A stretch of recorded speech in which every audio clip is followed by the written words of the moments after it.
yang dimana di sini untuk menjalankan aplikasi dan menyediakan antar muka pengguna. Yang kedua yaitu graphical user interface yang bisa kita singkat dengan GUI, yang dimana pengertian GUI termasuk adalah tampilan visual berbasis gambar, ikon, tombol, dan menu. Contoh GUI yaitu Windows dan Android. Dan terdapat kelebihan dan kekurangan. Kelebihannya yaitu mudah digunakan, kekurangannya itu lebih berat dibandingkan CLI. Terus di sini ada purpose of and off, yang dimana tujuan sistem operasinya yaitu untuk memudahkan pengguna menggunakan perangkat. Yang kedua, mengelola sumber daya komputer. Yang ketiga, menjalankan program dengan efisien. Yang keempat, dengan menjaga keamanan sistem.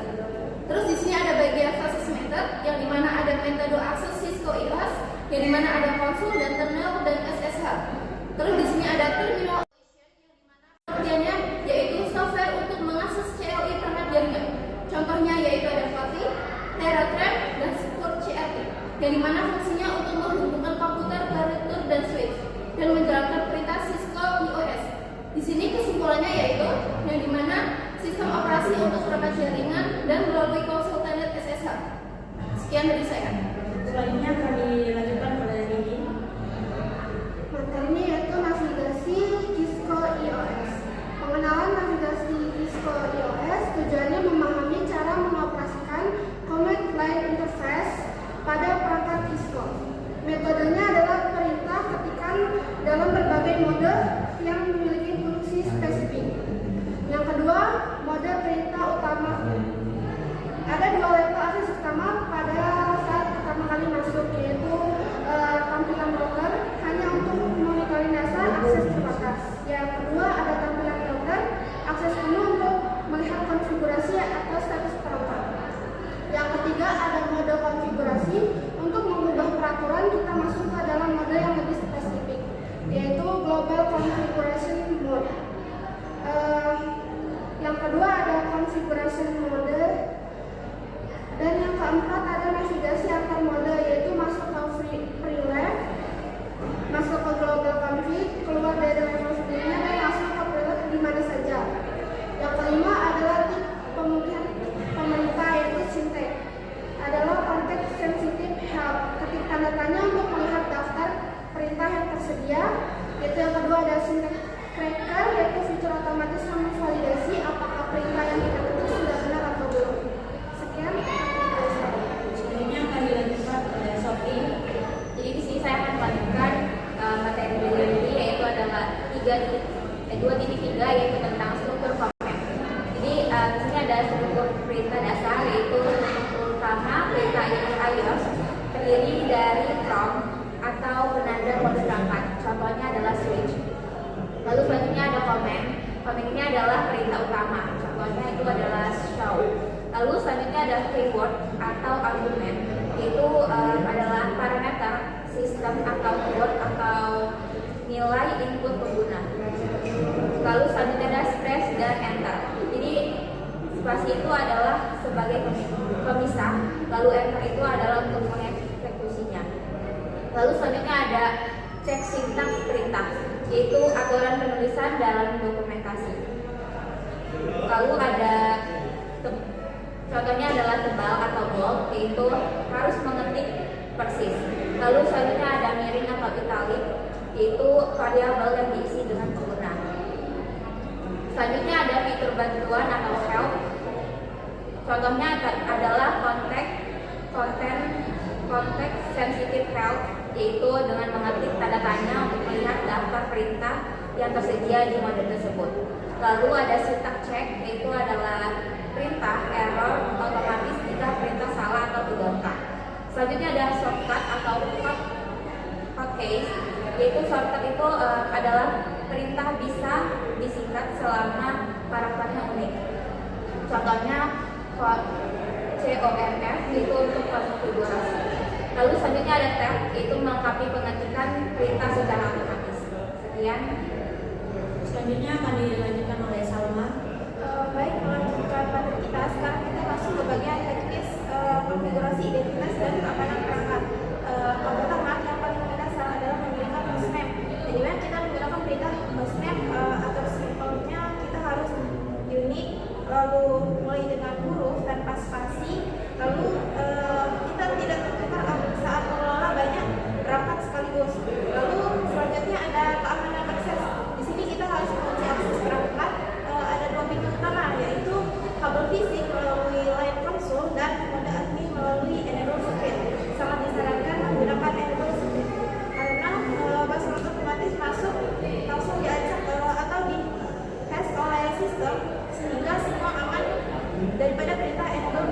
biasa. Lalu ada enkripsi kata sandi, di mana meskipun kita sudah berpassword, biasanya di file konfigurasi masih kelihatan teks aslinya. Nah, supaya benar-benar tersembunyi, kita menjalankan perintah service password encryption. Perintah ini akan menyamarkan semua password yang ada di perangkat kita agar tidak bisa dibaca oleh orang yang tidak berkenan. Lalu ada poin terakhir yang adalah banner. Ini bukan sekedar ucapan selamat datang, tapi berfungsi sebagai peringatan hukum. Pesan ini akan muncul tepat sebelum pengguna login, oleh menegaskan bahwa hanya personil berwenang yang boleh mengakses perangkat ini. Sekian. Selanjutnya kami dilanjutkan oleh Sandy. Kita lanjut ke file konfigurasi. Ada dua jenis file konfigurasi pada perangkat. Yang pertama adalah running config, disimpan di RAM, berisi konfigurasi yang sedang berjalan saat ini. Perubahan langsung berpengaruh, akan hilang saat perangkat mati atau restart. Startup config, disimpan di NVRAM, digunakan saat perangkat dinyalakan ulang, tidak hilang walaupun perangkat dimatikan. Perintah penting, show running config n, melihat konfigurasi aktif. Show startup config n, melihat konfigurasi tersimpan. Copy running config startup config n, menyimpan konfigurasi. Cara mengubah running configuration, jika konfigurasi belum disimpan dan salah, bisa dihapus manual atau gunakan reload kembali ke konfigurasi sebelumnya. Kekurangan reload, perangkat akan offline sementara. Saat reload akan muncul pertanyaan simpan perubahan, pilih no dalam kurung n untuk membatalkan perubahan jika konfigurasi sudah terlanjur disimpan. Gunakan erase startup config lalu reload untuk reset ke default. Menyimpan konfigurasi ke file text. Langkah-langkahnya, buka aplikasi terminal, misalnya Putih atau Terater.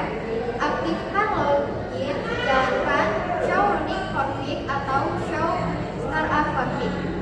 Simpan hasilnya ke file text, matikan login. Fungsinya, sebagai backup konfigurasi bisa diedit dan digunakan kembali. Cara restore, masuk ke mode konfigurasi, copy paste isi file ke terminal, otomatis jadi running config. Sekian. Selanjutnya akan dilanjutkan oleh Lili. Baik, di sini saya akan melanjutkan dari materi sebelumnya, yaitu port dan alamat. Dalam jaringan komputer, setiap perangkat harus punya identitas agar bisa saling berkomunikasi. Identitas ini berupa alamat, IP address, dan port. IP address yaitu menunjukkan perangkatnya, dan port menunjukkan layanan atau aplikasi di dalam perangkat tersebut. IP address adalah alamat unik yang digunakan untuk mengidentifikasi perangkat di jaringan. Fungsi IP address yaitu menjadi identitas perangkat di jaringan, memungkinkan pengiriman data dari satu perangkat ke perangkat lain, menentukan tujuan dan asal data. Lalu jenis IP address yaitu ada dua. Yang pertama IPv4 format 32 bit, contohnya 192.168.1.1, paling umum digunakan. Lalu yang kedua IPv6 format 128 bit, contoh 2001 DB81, digunakan karena IPv4 mulai habis. Pembagian IP, public IP digunakan di internet, lalu private IP digunakan di jaringan lokal atau LAN. Contohnya yaitu pada laptop 192.168.1.10. Lalu yang kedua ada router 192.168.1.1. Lalu interface dan port. Interface adalah penghubung antara perangkat dengan jaringan. Contohnya Ethernet, kabelan, Wi-Fi wireless, loopback virtual. Jadi interface itu seperti jalan masuk ke jaringan. Lalu port adalah nomor yang digunakan untuk mengidentifikasi aplikasi atau layanan di dalam suatu perangkat. Kalau IP itu adalah alamat rumah, maka port itu nomor kamar. Fungsi port yaitu mengarahkan data ke aplikasi yang tepat, memungkinkan banyak layanan berjalan dalam satu perangkat. Contoh port umum yaitu port 80 HTTP atau web, lalu port 443 HTTPS web aman, lalu port 22 SSH atau remote server, lalu port 21 FTP transfer file. Jadi kesimpulannya yaitu IP address digunakan untuk mengenali perangkat di jaringan. Interface adalah jalur penghubung perangkat ke jaringan.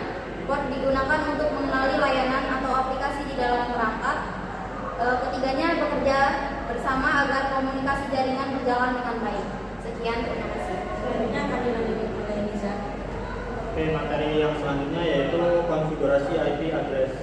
Untuk konfigurasi IP address itu ada yang pertama yaitu secara manual. Apa itu konfigurasi IP manual? Adalah cara memberi alamat IP ke perangkat secara langsung oleh user atau admin.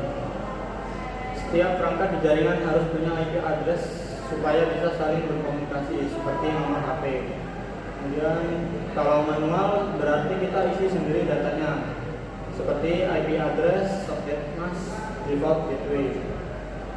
Contoh IP address 192.168.1.10.